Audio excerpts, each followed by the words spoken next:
but thrusts and counter thrusts. Just kind of like an arm wrestle using their horns. For males, with horns 4 feet long, 6 tons of muscle, and a shield made of solid bone, competing for a mate is risky business.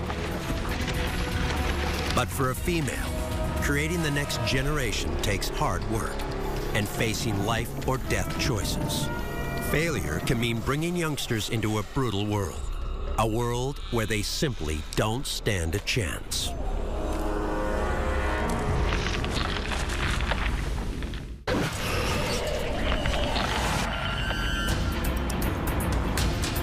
During the Cretaceous, dinosaurs evolved into the most physiologically advanced creatures in Earth's history. A sauropodon can reach 60 feet tall, towering over its surroundings. Quetzalcoatlus is a flying reptile as large as a giraffe. And Tyrannosaurus rex is the most powerful carnivore to ever stalk the planet. All these traits are the result of evolution. Adaptation over millions of generations. But evolution is harsh and ruthless, especially for males. One by one, natural selection and sexual selection leave the weak and the timid behind. Most of the males are probably not going to be reproducing. So if you're a male, the problem is making it into that small percentage that are actually going to be sending their genes to the next generation. Evolution doesn't like losers. It only works when the best genes are passed on to the next generation. It's the law of the jungle, and the spoils go to the victor. The Darwinian calculus is this: there's a large group of females there that you can control as one male, then you're going to risk fighting another male. The payoff is so big. If you win 20, 30, 40 cows, that's big. The payoff may be huge for the lucky male, but fatal accidents can and do happen. Trying to rule the pack can end badly, very badly, for a young buck. Females have their own concerns. They must prepare to bring a new generation into the world, a new generation that needs to be a little bit better than the last. Fossil records show that dinosaurs needed to prepare for mating early in life. One of the things we're finding in common for all dinosaurs is that they started reproducing when they were still growing. And this tells us that life was cheap in the age of dinosaurs. These dinosaurs may be young, but they've got plenty of work to do. They must ensure that they are in good health, well fed, and have plenty of nourishment for their unfertilized eggs. As these big dinosaurs are growing up, there comes a point where they have to start putting some of their resources not just into growth anymore, but into reproduction. Whether a carnivore or an herbivore, calories are key. To be a successful mother, females need plenty of nutrients. That means high-calorie young leaves and shoots. Or if you're a carnivore, more red meat. Without it, no eggs. Females have to be stockpiling resources, big time. Lots of protein, lots of fats, lots of calcium. All those materials have to be stored in the body so that they're available instantly to start producing the eggs as soon as the animal's mated. Hormones in females stimulate the liver to send yolk to the ovaries. When her eggs are fertilized, the yolk will provide enough nutrition to keep a growing dinosaur embryo alive for as long as 3 months. A dinosaur mother-to-be also needs calcium for eggshells. The dinosaur eggshell is composed of calcium carbonate. Just like bird eggshells today, like some crocodilian eggs, have this hard calcium carbonate eggshell.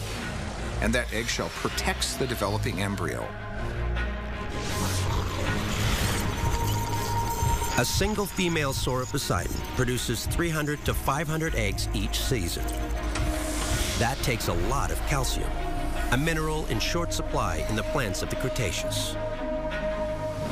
So just how does this leviathan, a creature requiring almost 400,000 calories a day just to survive, manage to maintain its girth and get enough nutrients to reproduce. Chowing down in springtime is crucial. That's when protein in plants is more available and easier to digest. Calcium is not very abundant in a lot of plants, and so you have to eat a lot. You have to focus on high-quality foods, high-quality plants, the buds, the shoots, the young leaves, to try to get those minerals, those nutrients, to build the babies. With Sauroposeidon's voracious appetite, tiny amounts of calcium add up. Bit by bit, it's all stored in her bones, specifically medullary bone. Medullary bone is very special bone that's laid down only by an ovulating female, and it's laid down to gather together calcium for calcium carbonate eggshells that they are making during ovulation. Medullary is a layer of bone which lines the interior of leg bones. It has no structural purpose. Instead, it's a mobile store for calcium and other minerals required to make eggshells. Once stored in medullary bone, calcium and minerals can easily be broken down and sent to where it's needed. So you're looking at the unfolding, the unpacking of something that starts out as a single cell into an animal that's almost the size of a whale, and it has to come off without a hitch. In Sauroposeidon, evolution has favored something else as well: the production of a tremendous number of eggs every year. And every one of those eggs takes resources. After mating, a female Sauroposeidon is now starting to grow the eggs inside of her. And eggs are expensive. They're protein and fat and calcium. Calcium for the bones of the embryo eventually, calcium for the shell of the egg. A single Sauroposeidon lays hundreds of eggs each season, but many are eaten before they hatch, and most hatchlings are devoured by hungry carnivores. Tyrannosaurus rex, on the other hand, has evolved into something entirely different. These powerful meat-eaters are intelligent and well-armed. They are killers and scavengers. A female ready to pass on her genes is on the lookout for a male with huge jaws, a powerful grip, and a mouthful of steel-tough teeth.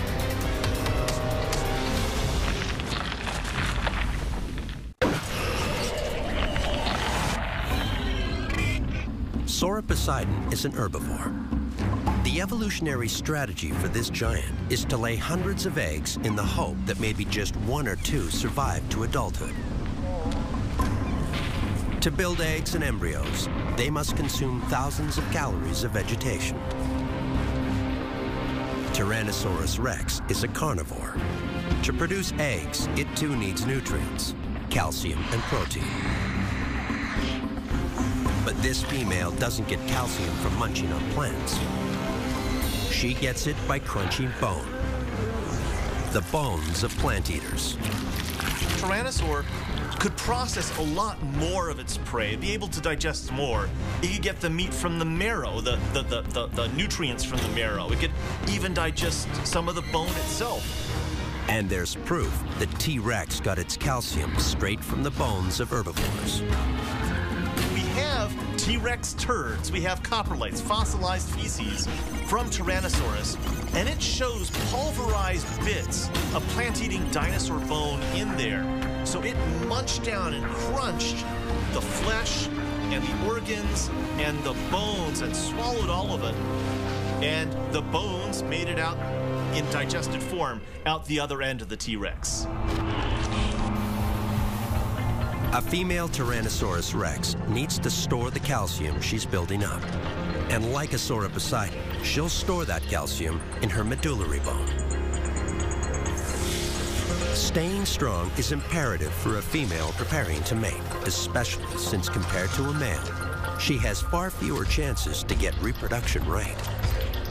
Females are born with a set number of eggs within them, so that they have only a set number of, I'd call them tickets to eternity, where males produce these by the millions every day. They produce more sperm. Females only have these few eggs, and they have to invest their time, their resources within their bodies in the development of these eggs. Evolution, too, has prepared for this difference between males and females. One of the interesting things about